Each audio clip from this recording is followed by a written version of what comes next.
All right, hello everyone. Today we are hosting the IT Breakroom by Intellica. We are joined with Chris Crist Mhm. from the Atlanta airport. He is the Chief Information Officer here at the world's busiest airport. We're here today and we are so excited to get in today's conversation. He leads all the technical strategy and operations here at the airport. And it's an exciting time for us with the World Cup underway. So we're going to talk all about how that's influencing operations and technology here, and all the good stuff. But Chris, before we get into today's episode, I have to start with our IT break room question of the day. What is your favorite Atlanta restaurant? No, I've really catered out and ventured out, if you will, to a lot of different areas in Atlanta. I've gotten a little more acquainted with being downtown or around in the perimeter, as they Yep. say, for Atlanta. And I have to say, I love Mr. O1. So that pizza is amazing. It's Okay. the best margarita pizza I've ever had in my life, and That's so my favorite type that's of the place to pizza. be. Yep, yep, it's amazing. So that I'd have to rank that as number one. Okay, I haven't Hmm. tried that spot. I'll have to give That's it a pretty good. try. Yeah. Second question. Hmm. I didn't prepare you for this. Okay. Are you a window seat or aisle seat guy? I'm an aisle seat kind of guy. Yeah, Okay. I'm all about Okay. access. Yep. I am as well. I am as well. Yeah. Hmm. Perfect. Well, let's get into a little bit about your background before we really dive into Okay. today's conversation because you have an interesting story, a little bit of a non-traditional story. You started as a combat medic in the Air Force Mm, and now you're the CIO of the world's busiest mm. airport. How did that all happen? Tell me about your story. Oh, okay. So I didn't really know, what it is that I would be involved with growing up. I had no idea. I wasn't really exposed to, folks that had even finished high school. So Yeah. I honestly didn't really think that that path was for me. Yeah. So I joined the military, not knowing anything about it, Okay. and so I remember talking to the recruiter and saying, well, what can I do that doesn't require a college education? Because I Right. just didn't know if I could do that. And he brought up, well, you could be a combat medic, and it just requires a lot of training. I said, hey, train me, I'll figure it out. I'll do it. Yeah. I'm really excited about it, and so that's kind of how that began. I joined as a combat medic, but it didn't take very long for me to be exposed to people that were going to college and doing Yeah. very important things, having amazing professional careers. And so I thought, okay, I saw how technology could impact patient care in the Right. hospital system, and I was interested in that, and so started getting the education in technology. There was a commander who noticed me, and he put me in charge of IT at the age of 19 Oh, years old, wow. and Nice. at the time I wasn't happy about that, Okay. but in hindsight, of course, I'm very thankful for the Yeah. experience. And so then from there, became CIO of a few hospital systems, continuing to combine my technology and healthcare experience. Nice. And then I eventually ended up leading modernization efforts at U.S. Transportation Command. So Okay. that's a global organization of about 138,000. Okay. You could consider it almost like DoD Airlines. They have a Sure. fleet of about 1,100 aircraft. It's a very, very impactful mission. Okay. And of course, now I'm here. Now Here you're in Atlanta, here. CIO of the busiest airport in the world. Really excited to be here. It's never boring. Never boring. Yeah. Perfect. Well, tell me a little bit about kind of the day-to-day operations here because I want to paint a picture as we start to kind of compare this with the surge in traffic from the World Cup. Mm. So how is a regular day a month ago in Atlanta at the airport? How many passengers are we bringing in on a daily basis, on a yearly basis? What does that look like? Yes. So about on average, around 300,000 passengers Oh, come through wow. here every single day.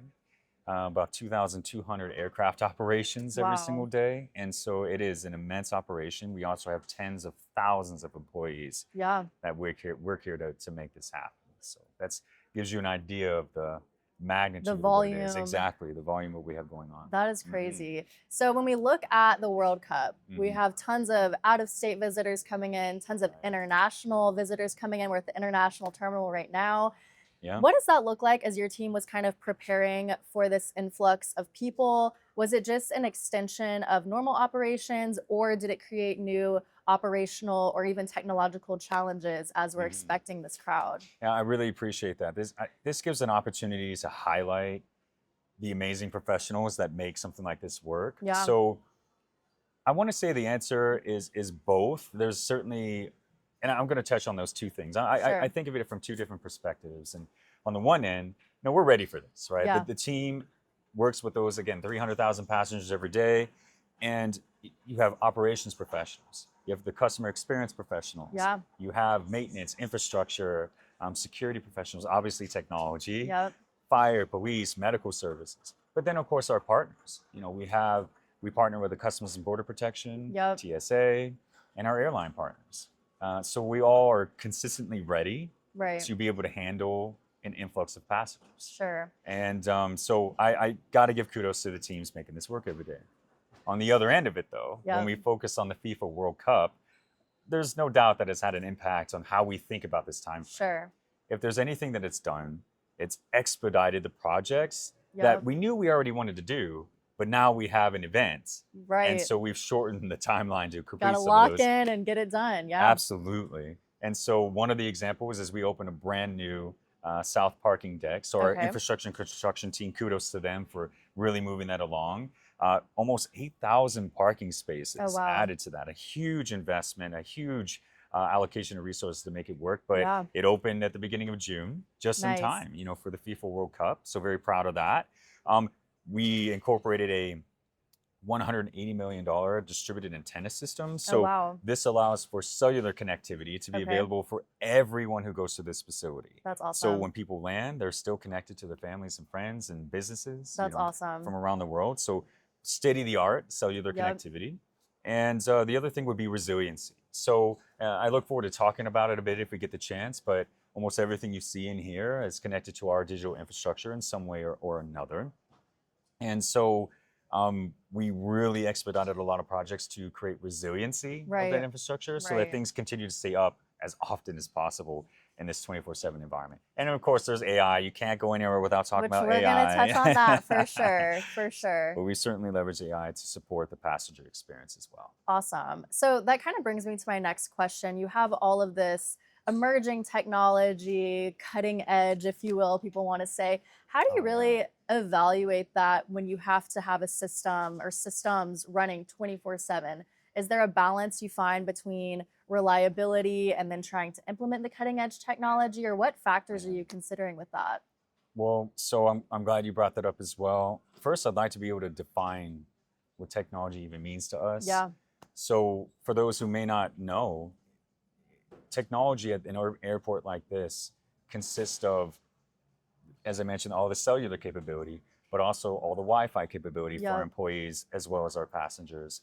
The cameras, we have thousands of cameras everywhere throughout this facility that Yep. relies on our infrastructure. The security access control system, which allows employees to have secure access to certain areas.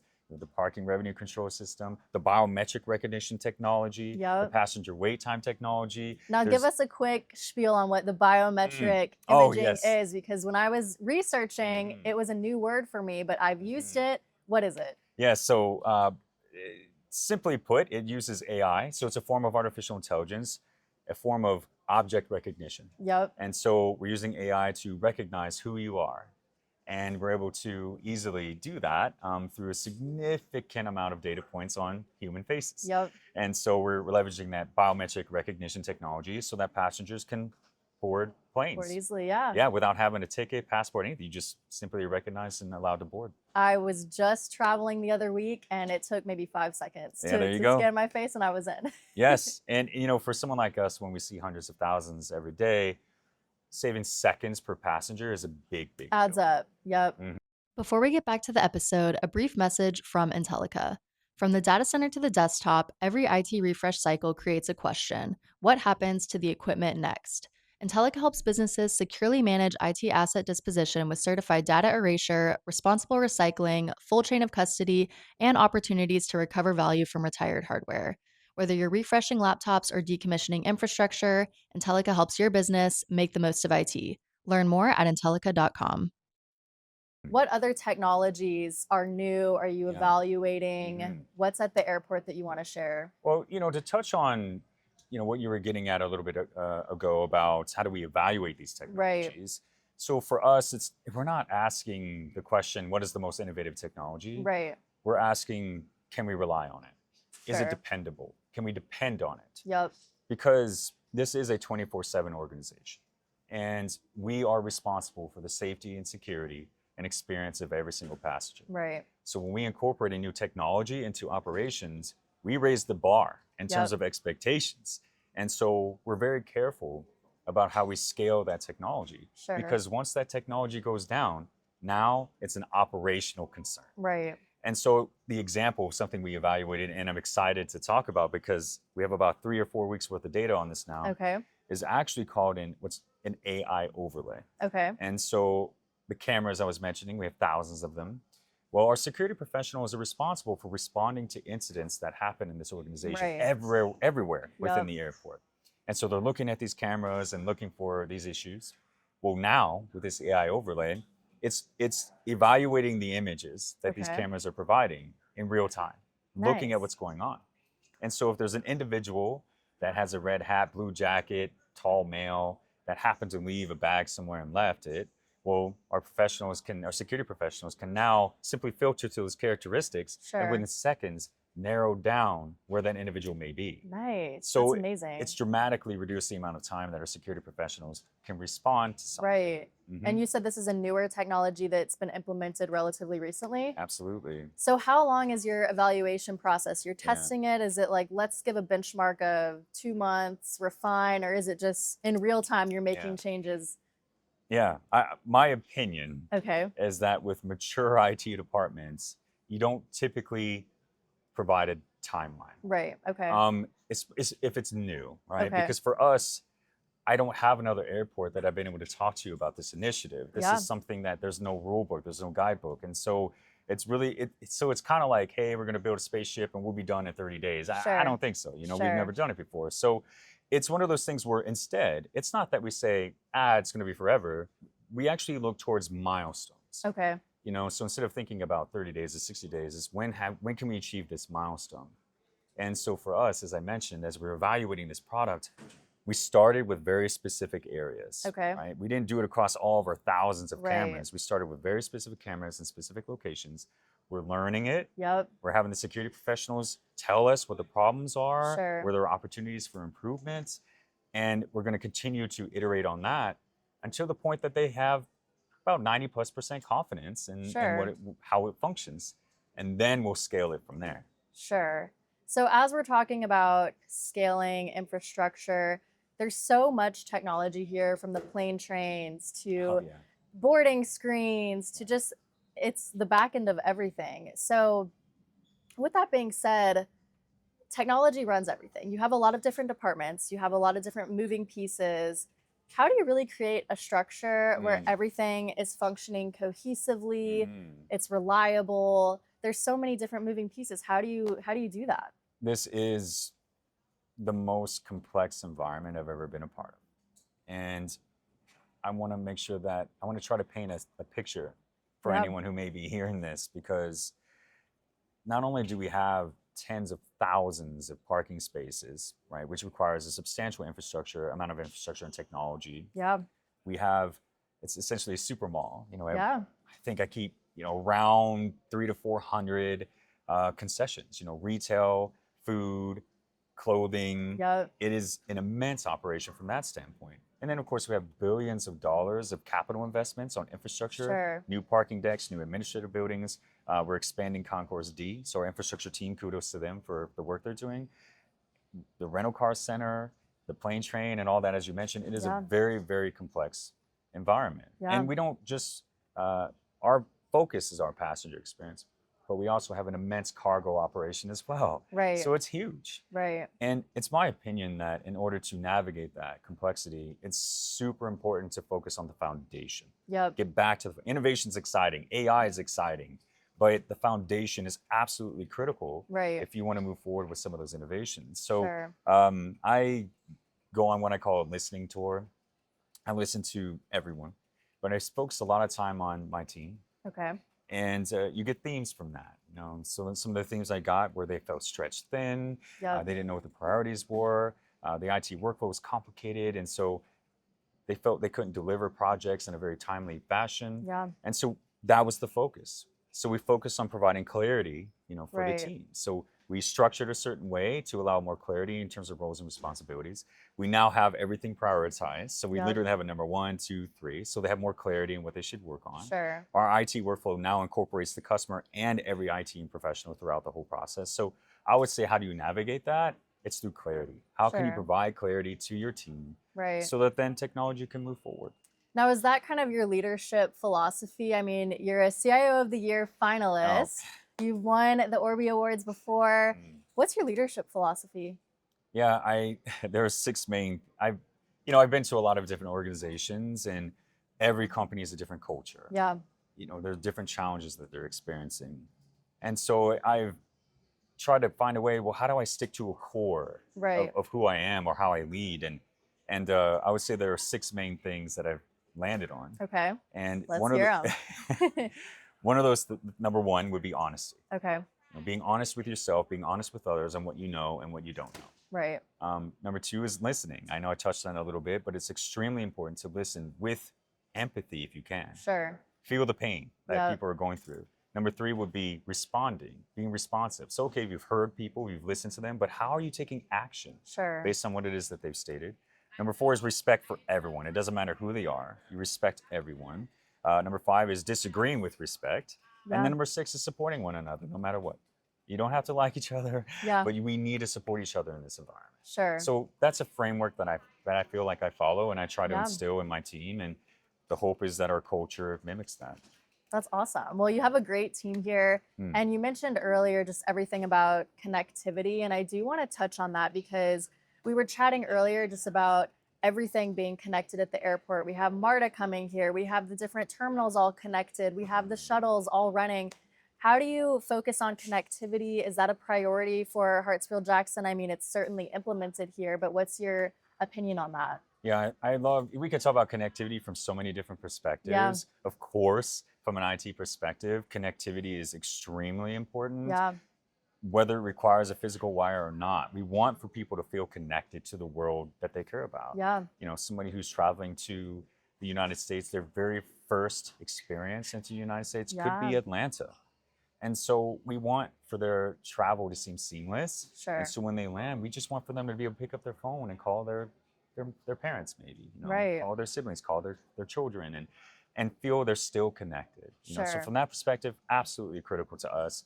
But even physically, how Atlanta itself is an incredible city, as we were talking about earlier. Incredible. It's grown immensely. Yep. Amazing organizations to work with. We have Fortune 500 companies here. We have amazing tech companies, amazing startup companies, Yep. government entities, and of course academia, Right. higher education. We have amazing universities that we partner with, connect with, Right. so that we can find out how to ensure that not only are people feeling connected when they're here in the airport, but as they navigate the city of Atlanta, Sure. how do they feel when they're going from MARTA, for example, Right. which is connected literally right into the Yep. airport. So nice and convenient. It really, really is. And then as they navigate the city from there. And so, Sure. yeah, we think about connectivity in just about everything that we do. And is that one of the reasons you think Atlanta is kind of uniquely positioned to be a transportation, not only a transportation hub, but also a technology hub in general? Or why do you think we are uniquely positioned? Yes. I want to start with something simple, Okay. geography. Yep. So we can connect to 80% of this country within 2 hours, Oh, wow. which is amazing. That's amazing. Yeah. So it's a big benefit of where we are. The other thing on geography is operationally, thankfully, we're not as affected by weather as Sure. much as some other airports in the world. Despite the heat wave right now. Exactly. Heat, that's another thing. And it does affect you a bit, but it's still right in a good range that Right. we're in pretty good condition to allow our airlines to be able to continue to fly passengers in and out of this amazing organization. So Sure. we have the geographical benefit. But on the other end is what I was touching on when it comes to the city itself, the growth. From my understanding, Atlanta recently became the 6th largest metropolitan area in the United States, Yep. which is incredible. And then all the other things I mentioned to you. But I think something that maybe people don't know or may not realize is that we connect with airports around the world. Yeah. We're connected to over 80 countries from here. And so we partner with those airports around the world. We share lessons. We have agreements with them Yeah. to collaborate.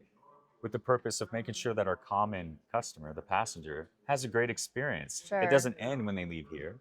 And Sure. so there's a lot of collaboration. So, the bottom line is that really the world, I believe, looks to Atlanta to deliver. Yeah. I feel like we're achieving that. Now, let's touch on that a little bit because I think that also ties back into the connectivity conversation, partnering with other airports across the world. What does that look like? Are y'all focusing on like you mentioned, the passenger experience? Are you focusing on security, sharing different ideas on how to be more efficient? What is this collaboration that's kind of connecting people through technology? Yes, and that's a big part of the discussions. I'm in leading technology for as long as I have now. It's been really exciting to see a transition. Sure. It used to be that technology was an expense. It was Yeah. just simply an expense to the organization. It was a can't think of the term right now, but something that was needed, but maybe not wasn't necessarily wanted. Sure. But you had to. It was a necessary evil, as some chief Yep. financial officers told me in the past. And so, but now it is the future of businesses. Yeah. How many organizations over the last few years now tout that they are a tech company? Yeah. So technology, we're in a great position to be able to lead where organizations are going. And so when we're having these conversations with these other airports, it is primarily about what new transformations or Right. innovations are we looking at, to Right. really improve that passenger experience. And so it is a lot about that. How's AI, of course, helping with that? Yeah. How are we using data to better support the decisions that we're making within the airports? How are we ensuring that passengers feel safe when they're Right. coming into the airports? What digital signage can we use to help? We're looking into wayfinding technology Okay, so that you nice. can look at your phone and just see where you need to go. Yeah. I mean, and that is a collaboration among many airports around the world. So yeah, Nice. those are just some examples. So let's talk about the hot topic that you mentioned, AI. Mm. What AI initiatives are currently implemented or you're Mhm. exploring? Mhm. Let's talk about it. It's a hot topic right now. It is, and there's a lot. So we've done a lot in this space of artificial intelligence. And I know I touched on the AI overlay, very excited about that. But something that we put in place that I'd like to start with actually saying that a lot of organizations have struggled to realize a return on investment when it Yeah. comes to artificial intelligence. It's kind of the big thing in the news. Yep. But I'm thankful to be able to say that we have realized that return on investment here. And one example was something that we incorporated just last year, Okay. and it's called the Enhanced Passenger Processing Program, or Okay. EPP. So this was in partnership with the Customs and Border Protection, CBP, but ultimately it's a form of biometric recognition. So Right. There we go. the challenge before was when passengers were coming to the United States, whether you're a U.S. citizen or not, that wait time. You Yep. come back, you're waiting to get through the CBP area, and I remember one time myself when I first came here, I spent about an hour, Yeah. waiting to go through that line. I didn't. I went through just like everyone else, Yep. right? And so it just made me think, gosh, there's got to be something we could do. There's got to be something better that we can do with this. And so we partnered with CBP, Okay. and we did install biometric recognition capability. But I'm making it sound simple. It's a pretty It's complex complex. process. Yep. Exactly. You have a lot of infrastructure that's needed from that. The Wi-Fi has to work with it. We got to configure it together. Yeah. And of course, as I mentioned earlier, whenever we incorporate these technologies, we raise the bar. Right. So now we have an expectation that it always works, Right. which means our technology has to work Has to work. Yep. 24/7. And so, but we did. We installed it, configured it. Very proud of the networking team, the engineering team, the operations team, and CBP. But the result of that initiative was a very obvious return on investment. Within Yeah. 30 days, we were able to show a reduction in passenger wait times for U.S. citizens by 54%. Oh, wow. And then for non-U.S. citizens by 26%. That's So awesome. huge deal for us, Yeah. an obvious win for us, and we just want to continue to expand upon that. That's awesome. Now, do you Mhm. guys have any, or your team, have any goals on your radar within the next 5 years or so? You're looking to hit certain benchmarks or certain goals on just improving efficiency or adding in, like you mentioned, the parking deck. Like what's on the radar for Hartsfield-Jackson? There is so much when you talk about 3 or 5 years because of everything I mentioned earlier, how Yeah. complex this organization is. But I will say that a big part of our mission, and I would say that a lot of us view it as our primary mission. Yeah. I know I mentioned it once or twice, but the safety and security and experience of our passengers. Sure. And a big challenge that we have is throughput. You know, Yeah. when you're the busiest in the world, you have to get all these people through your organization. And so for the longest of time, we've been building around that, you know, Right. building infrastructure to accommodate this. And again, sincere respect to those individuals that are building out that infrastructure. Something like this is beautiful, but it is Right. complex and Yep. very expensive. And so we can't build fast enough, Sure. you know, and so we look to technology to help us with that. And so that is what it's all about, right? The biometric recognition, helping with the throughput, helping with the safety through the AI overlay, making Yeah. people feel safer, more secure. And so really, I think for us, and I'll say this, I know this may sound a bit dramatic, but I'll say that the goal that we have is to get back to the pre 9/11 experience for passengers, Okay. where you could just simply walk to your gate. Yep. And that is the goal. Yeah. And it is possible. Right? So this AI overlay technology is the foundation Yep. of being able to do that. Eventually, we'll be able to recognize who you are as you walk in. We'll say, okay, you're here for this purpose. You're boarding this flight with this airline. You'll be Right. at this location. We'll scan you for any objects that seem to be concerning. Right. Right. And there's still obviously some kinks we got to work out on all Sure. that, but that is the goal. That's awesome. And is that kind of, I want to know what your opinion on is on when somebody comes to Atlanta Airport for the first time, or maybe Mm. they're a returning customer, what experience do you want them to have? What feedback, takeaway should they get? Should it just be they don't even have feedback because it was such a good experience? They just walked through the door. What do you want people to say about Hartsfield-Jackson or just Atlanta in general? It's simple. I just want them to say, that was easy. Yeah. And touching on a few of the things that we mentioned today, we want for our passengers to come to Atlanta. Atlanta is an incredible city, Yeah. and we want for their experience to be incredibly positive and easy. It was easy for them to connect, Yep. easy for them to connect to Wi-Fi. They felt at ease because they felt secure and safe. Boarded the plane train, no problem. Yeah. You know, rented a car, not an issue. Parked in the garage, no problem. Systems worked, everything worked. Yep. So when you compare where we're at today to even 10 years ago, 20 years ago, Sure. the bar, as I mentioned, has been Keeps going up. keeps going up, Yep. but that's okay. And we want high expectations, but I really do hope that they come through and they think that was easy. And then as I navigate Atlanta, as we mentioned earlier, connecting, going through MARTA, Yeah. was that seamless? We know that being the busiest airport in the world and being the connection to Atlanta, we know that we very likely may be the first and last impression Yeah. of Atlanta. So we take that very seriously. That's awesome. Yeah. Now, I do also want to touch on sustainability because that's important to me. It's important to you. It's important to businesses in general. How are you guys approaching sustainability? You talked about an increase in team members who are working on sustainability initiatives. Yeah. What does that look like here? I want to give kudos to Dr. Quinta Warren. She's our director for sustainability, actually, Awesome. and she's built a great team. And so we have a whole dedicated department when it comes to sustainability. And so that is huge to us. Yeah. Sustainability is huge as we consider how we impact not just our local community, but the globe.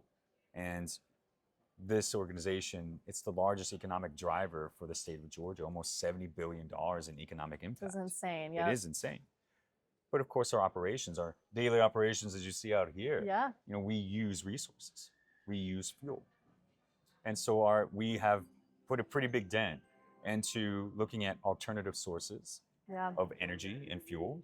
We've expanded upon solar capability for quite a few of our buildings to include our fire stations. We have 5 fire stations just here. I did not know that. Yeah, 5 fire stations. And so we have solar energy capability when it comes to a lot of those fire stations now. We have a higher and higher percentage of vehicles, because we have thousands of vehicles that we use for our fleet. We have more and more of them that are fully electric, of Yeah. course. And so we're installing more and more electric charging capability in our parking decks.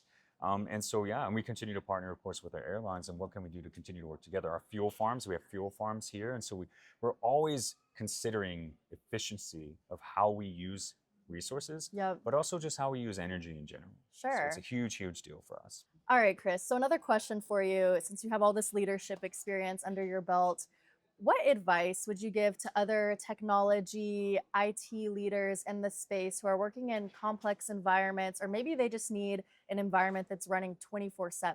What advice can you give them? Yeah,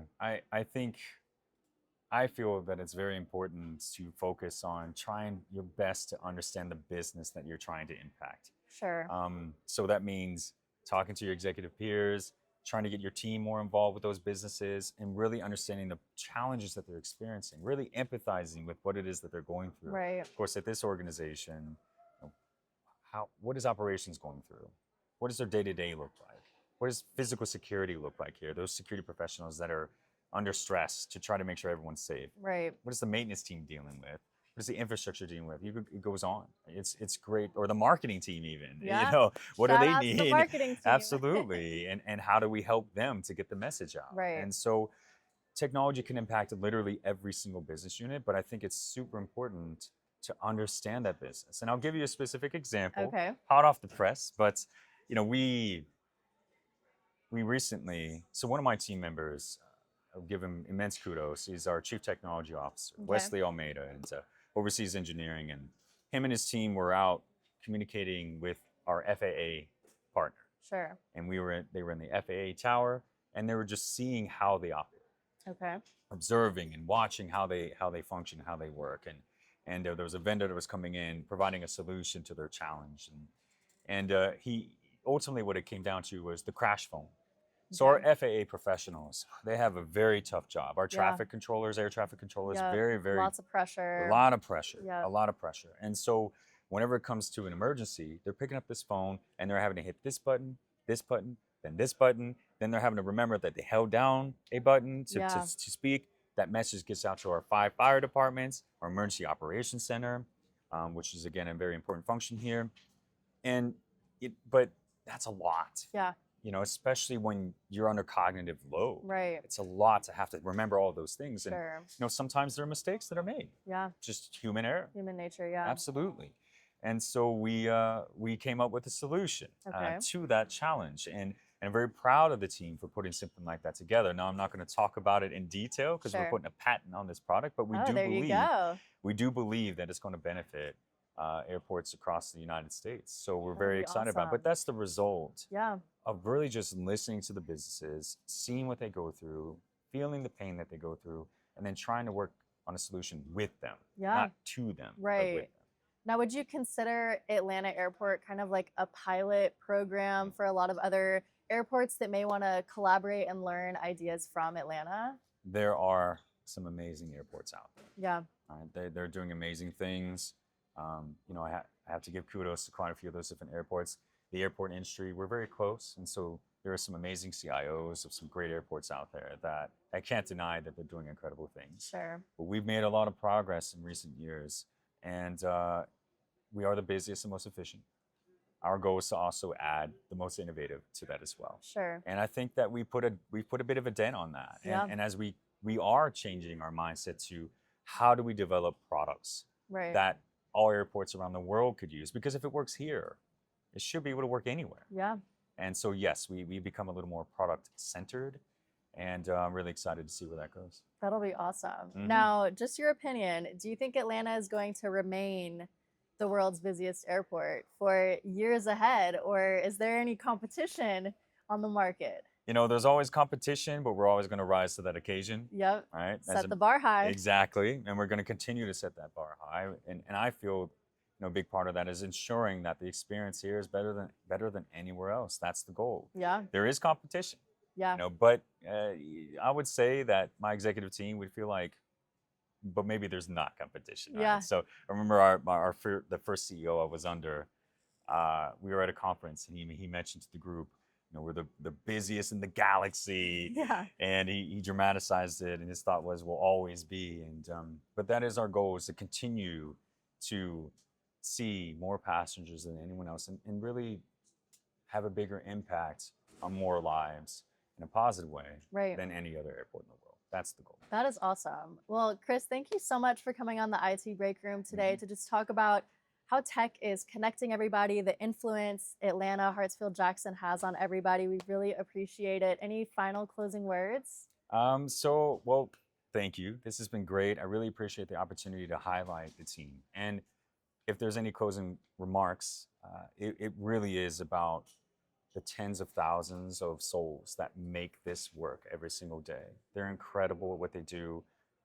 They should take pride in what they do Yeah. because this is a very, very complex operation, 24/7 operation that requires the utmost amount of responsibility and attention to detail.